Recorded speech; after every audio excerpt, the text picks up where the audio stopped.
गुणनखंड विधि से निम्न समीकरणों को हल कीजिए। देखिए पहला समीकरण हमारा है एक्स स्क्वायर माइनस का 3x माइनस 10 बराबर 0। सबसे पहले इसमें करते क्या है, अचर पद और एक्स स्क्वायर के गुणांक का आपस में गुणा कर लेते हैं। 10 एकम 10।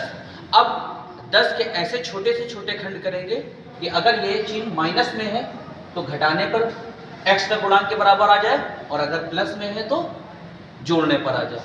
तो सबसे पहला काम क्या करेंगे, 10 के ऐसे खंड करेंगे घटाने पर 3 आए। 5 दूनी 10, 5 में 2 गया तो कितना आएगा, 3 आएगा।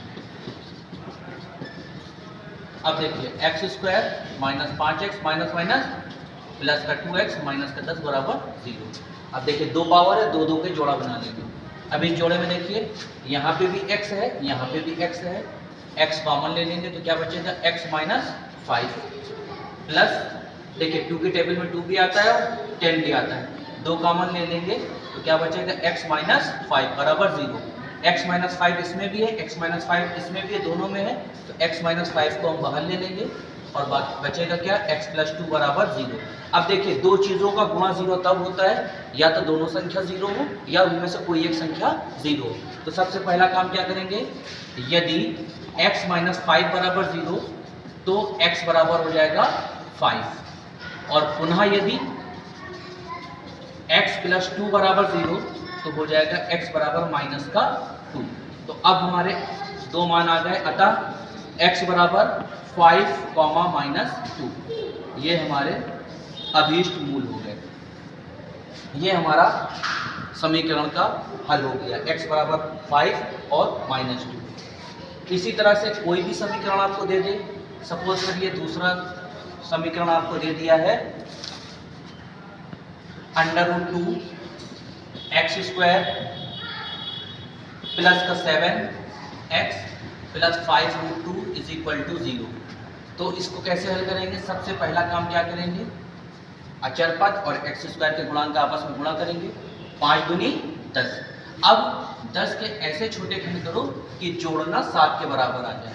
5 दूनी 10, 5 और 2 मिलके कितना आता है, 7 होता है। तो हम यहाँ पे लिखेंगे 5 plus 2x 5√2 is equal to 0। तो अब क्या हो जाएगा, √2x स्क्वायर, ये हो जाएगा प्लस का 5x प्लस का 2x प्लस 5√2 बराबर 0। अब देखिए इसमें क्या कॉमन है, देखिए यहाँ पे √2 है, इसमें तो नहीं है, तो अब यहाँ पे देखिए यहाँ पे x है, इसमें भी x है, x को हम कॉमन ले लेंगे तो क्या बचेगा, √2x प्लस का 5। अब देखिए यहाँ x है, इसमें तो x है नहीं, तो x कॉमन नहीं होगा।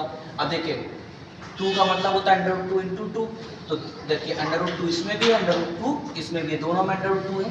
√2 को हम कॉमन ले लेंगे तो क्या बचेगा, √2x प्लस 5 बराबर 0। अब देखिए √2x प्लस 5 इसमें भी है, √2x प्लस 5 इसमें भी, जब दोनों में हो तो हम कॉमन ले लेंगे। बाकी हमारा क्या बचा, x प्लस का √2 इज इक्वल टू 0। अब क्या हो जाएगा, यदि √2x प्लस 5 बराबर 0 तो √x is equal to minus का 5, x बराबर माइनस का 5 अपॉन √2। एक तो आंसर ये हो गया, और पुनः यदि x plus √2 is equal to 0 तो हो जाएगा x is equal to minus का √2। तो हमारे दोनों आंसर क्या हो जाएंगे, अतः x बराबर हो जाएगा -5√2 माइनस √2। ये हमारा अभीष्ट आंसर होगा।